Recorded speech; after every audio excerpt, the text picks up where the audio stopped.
Cada año la economía global pierde miles de millones de dólares porque la gente no duerme bien. En esta edición de Efecto Naim, exploramos esta epidemia moderna que atenta contra nuestros bolsillos y nuestra calidad de vida. Además, le revelamos por qué gobiernos alrededor del mundo están contratando a mercenarios para combatir en el ciberespacio. Y conocemos a un político con una pasión inusual por su presidente y por las ideas descabelladas. Esto y más a continuación.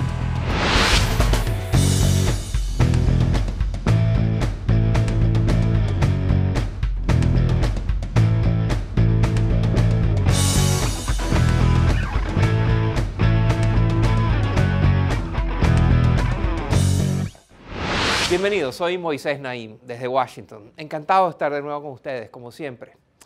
Usted pasa una tercera parte de su vida durmiendo.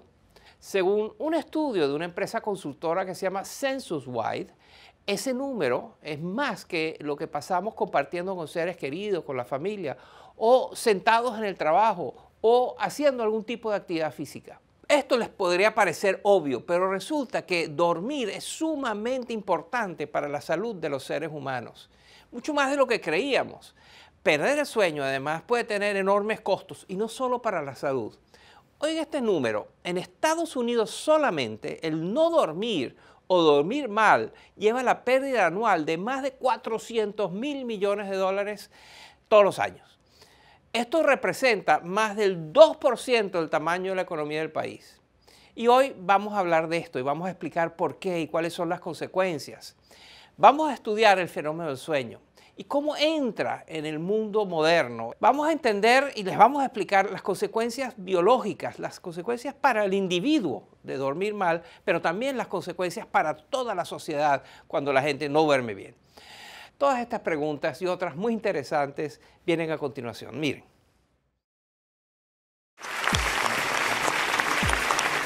En octubre de 2017, los estadounidenses Jeffrey Hall, Michael Rosbash y Michael Young ganaron el Premio Nobel de Medicina por descubrir el llamado reloj biológico. Este reloj interno sincroniza nuestras células con las vueltas de 24 horas que da el planeta y hace que fenómenos como el sueño ocurran alrededor de la misma hora del día. Es por eso que nos sentimos cansados cuando nos desvelamos o cuando viajamos a una región con horario distinto. Pero desajustar este reloj tiene consecuencias que van mucho más allá del cansancio. El especialista en el estudio del sueño, Deepesh Chaudhry, nos explica. Pasamos un tercio de nuestras vidas durmiendo y no sabemos realmente por qué, pero tenemos algunas ideas principales. Dormimos para restaurar el cuerpo. Por ejemplo, cuando dormimos hay fluidos cerebrales que limpian toxinas. También hay estudios que demuestran que dormir es esencial para el crecimiento y el desarrollo entre los más jóvenes. Y dormir ayuda a consolidar información en la memoria y a conservar energía. La falta de sueño puede aumentar el riesgo de sufrir de cáncer, de trastornos neurodegenerativos, de diabetes, de ansiedad y de depresiones. Un estudio del Centro de Investigación RAND encontró que las personas que duermen menos de 6 horas tienen 13% más riesgo de sufrir de accidentes o de enfermedades que conduzcan a su muerte que aquellas que duermen 7 horas. Y sin embargo, el principal investigador de este estudio, Marco Hafner, encontró que ciertos factores de nuestra vida moderna hacen que durmamos cada vez menos. Encontramos que el alto consumo de alcohol, la obesidad, el estrés laboral, horarios de trabajo nocturnos y tener que viajar largas distancias para llegar a la oficina están asociados con dormir poco y dormir mal. Hasta el cambio climático podría ser un factor.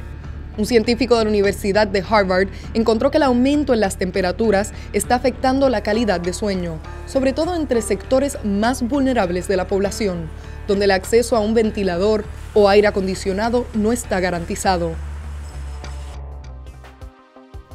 De acuerdo con la Asociación Mundial de Medicina del Sueño, dormir mal se está convirtiendo en una epidemia que afecta a más del 45% de la población global. Es quizás por esto que la industria de ayudas para dormir ha despegado alrededor del mundo. desde fármacos que facilitan el sueño hasta colchones inteligentes. Se estima que para 2023 este mercado crecerá un 7%, alcanzando un valor de más de 80.000 millones de dólares. Y no dormir bien no solo le sale caro al individuo. Hafner encontró que en 5 de las economías más grandes del mundo, Alemania, Canadá, Estados Unidos, Japón y el Reino Unido, la falta de sueño podría representar pérdidas equivalentes al 3% de la economía de cada país. El dormir poco afecta nuestra capacidad de hacer tareas mentales tan simples como sumar o restar, lo cual afecta nuestra productividad en el trabajo o la escuela. La falta de sueño también está asociada con sistemas inmunológicos más débiles, lo cual aumenta las posibilidades de enfermarse y faltar al trabajo, resultando en grandes costos para el empleador. En Japón, por ejemplo, se pierden 600.000 días de trabajo cada año porque la gente no duerme lo suficiente. Buscando mejorar la productividad, muchos están abogando por hacer la siesta, incluso en las oficinas. En Corea del Sur se han popularizado los llamados nap cafés, que con solo $6 permiten alquilar un espacio por 1 hora para dormir. Pequeños cambios de hábitos, como hacer más ejercicio o limitar el uso de aparatos electrónicos antes de acostarse, o cambios culturales, como que las compañías no alienten a sus trabajadores a priorizar el trabajo sobre el sueño, podrían tener grandes consecuencias. Hafner encontró que si los individuos que duermen menos de 6 horas durmieran solo 1 hora más, resultaría en ganancias de más de 200.000 millones de dólares solamente en Estados Unidos. Pero otros esperan que en un futuro cercano el dormir poco no sea un problema. Apuestan porque avanzadas tecnologías garanticen sueño de calidad, en solo 5 horas y sin sufrir consecuencias nefastas. Los científicos aún no han podido descifrar del todo la ciencia del sueño. Así que mientras esperamos por mejores conocimientos, por avances que nos ayuden a dormir mejor y quizás por menos tiempo, piense 2 veces antes de desvelarse. Luche contra el insomnio como pueda, ya que la falta de sueño le puede salir muy caro y puede tener consecuencias más graves de las que suponíamos. Al regresar a la pausa, cambiamos de tema. Les voy a hablar de un peligroso amorío, un contubernio entre hackers y gobiernos. No se vayan, les va a interesar mucho.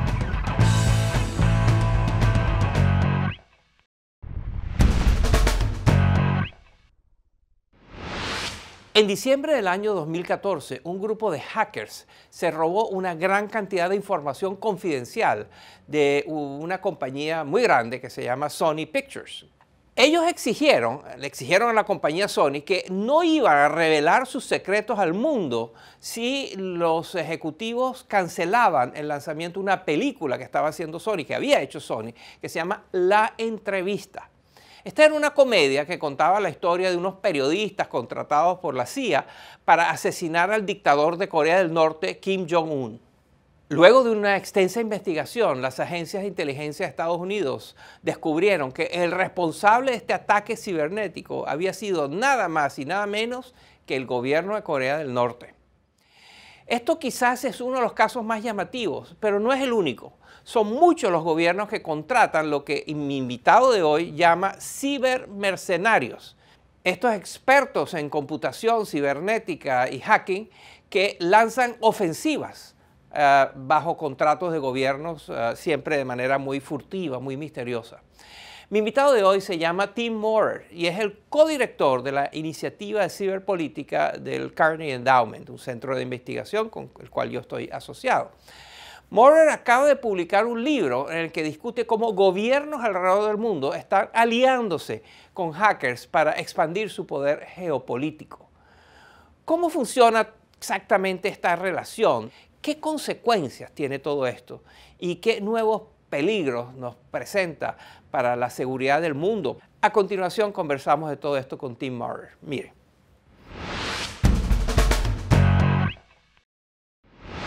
Bienvenido al programa. ¿Qué son cibermercenarios? ¿Qué es eso? Son piratas informáticos o hackers contratados por distintos actores, incluso por gobiernos, para lanzar ofensivas cibernéticas. Estos hackers pueden ser activistas con motivaciones políticas, compañías con fines de lucro que ofrecen sus servicios y criminales que operan en la sombra. Te doy un ejemplo.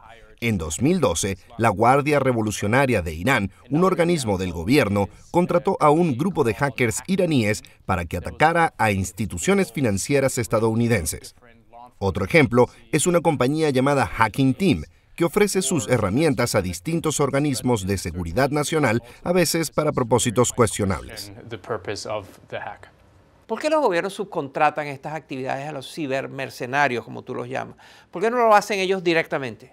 Por una parte, quieren esconder su rol y poder negar que estuvieron involucrados. También se debe a que muchos gobiernos todavía no tienen la capacidad de hackear, porque esto es un fenómeno bastante nuevo, y entonces dependen de hackers externos para proyectar poder en el ciberespacio. ¿Cuánto control retienen los gobiernos sobre estos subcontratistas, estos hackers, estos cibermercenarios? Algunos mantienen un férreo control. Los gobiernos de Estados Unidos y otras naciones occidentales, por ejemplo, usan contratistas de seguridad que a menudo trabajan de forma muy cercana con las Fuerzas Armadas. Pero en Irán y Siria, los gobiernos le dan mucha libertad a los cibermercenarios.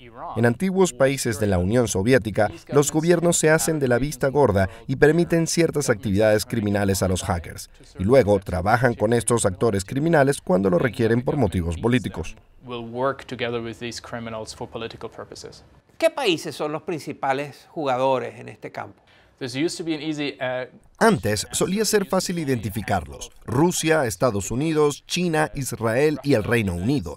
Pero ahora, según el exdirector nacional de inteligencia de Estados Unidos, James Clapper, hay más de 30 países desarrollando capacidades ofensivas de ciberseguridad. Hay países como Irán, Corea del Norte e incluso países que hacen esto y ni siquiera lo sabemos. Una de las sorpresas de ver en esta lista es Siria, un gobierno fallido, un país en guerra. ¿Cómo es eso?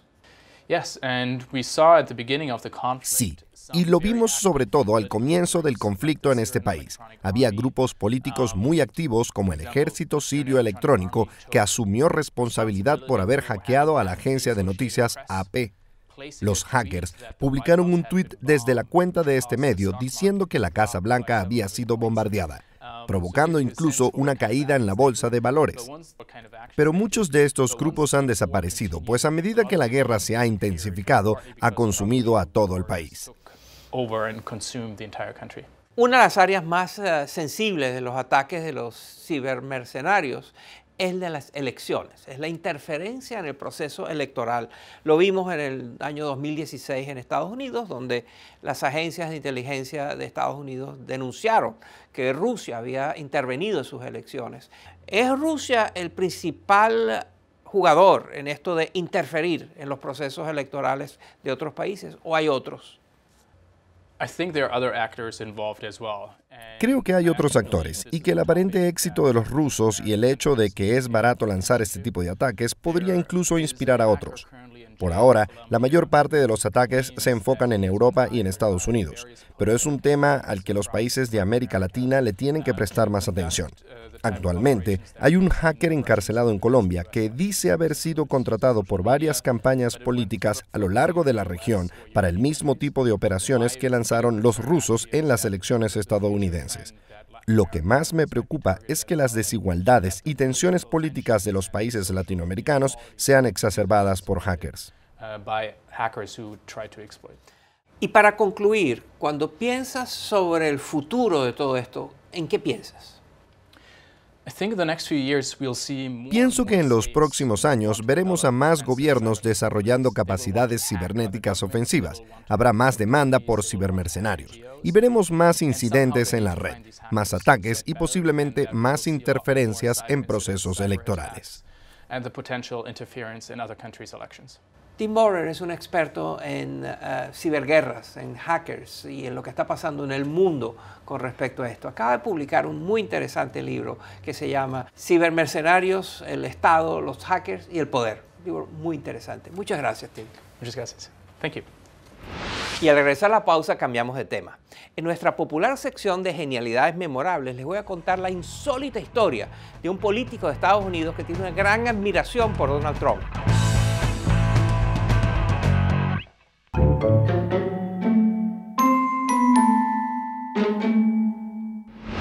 En noviembre de este año, en el 2018, en Estados Unidos se van a celebrar elecciones legislativas.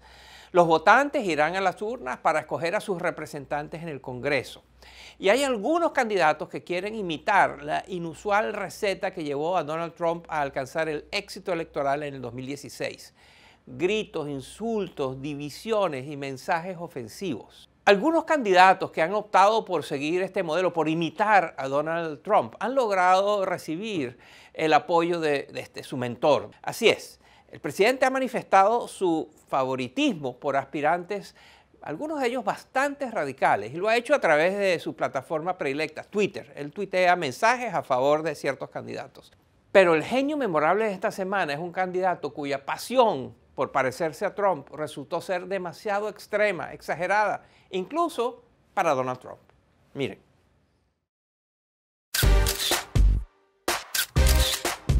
Courtland Sykes aspira a representar el estado de Missouri en el Senado estadounidense.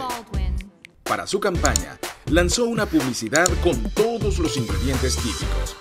Aparecen patrióticas banderas, soldados valientes, gente que se ve preocupada y, por supuesto, el propio Sykes dando un discurso apasionado a un cuarto vacío. Pero es otro político el que protagoniza este anuncio. Ese hombre por el que votaste, Donald Trump, está contigo. Él trabaja día a día para ti y para mí. Sykes no solo halaga desmedidamente al presidente, también parece querer imitar sus posturas políticas. Como Trump, por ejemplo, opina que los principales medios de comunicación del país diseminan noticias falsas. Pretending facts, inventing stories, embellishing malice. Y como una vez lo fue Trump, Sykes también es un candidato sin ninguna experiencia en la política. Pero lo que le falta en este ámbito le sobra en ideas anticuadas y descabelladas, las cuales comparte abiertamente en su cuenta de Facebook. Recientemente dejó claro su rechazo ante movimientos de lucha por la equidad de género, asegurando que las feministas tenían las cabezas llenas de serpientes. También expresó su deseo de que su prometida y sus futuras hijas se dedicaran de lleno a los quehaceres del hogar y a tener la cena lista a las 6 de la tarde, en punto. No quiero que mis hijas sean unas lloronas, obsesionadas con sus carreras. No quiero que abandonen los deberes del hogar y se conviertan en demonios feministas, que se comen las uñas y odian a los hombres. Lamentablemente para él, sus ideas extremas y realmente confusas sobre las mujeres no le han ganado muchos seguidores. Irónicamente, ni siquiera su ídolo le ha hecho caso. El presidente Trump ha optado por apoyar a otro candidato. Josh, our next senator, where is he?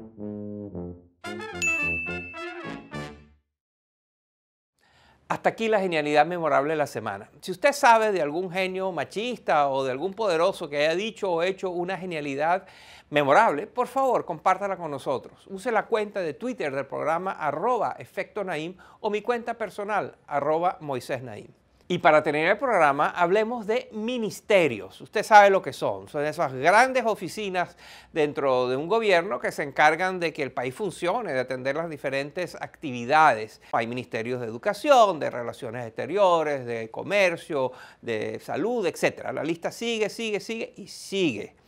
Y es que hay gobiernos que se han dedicado a crear ministerios para los temas más inusitados.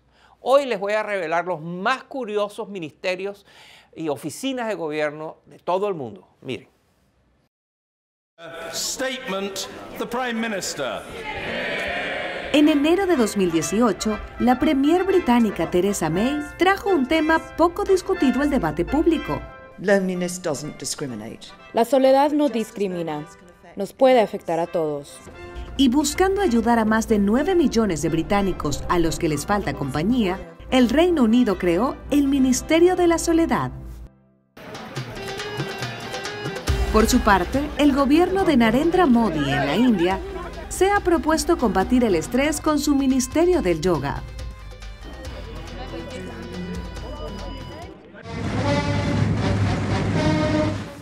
Mucho menos relajada es la labor del Departamento de Propaganda y Agitación en Corea del Norte.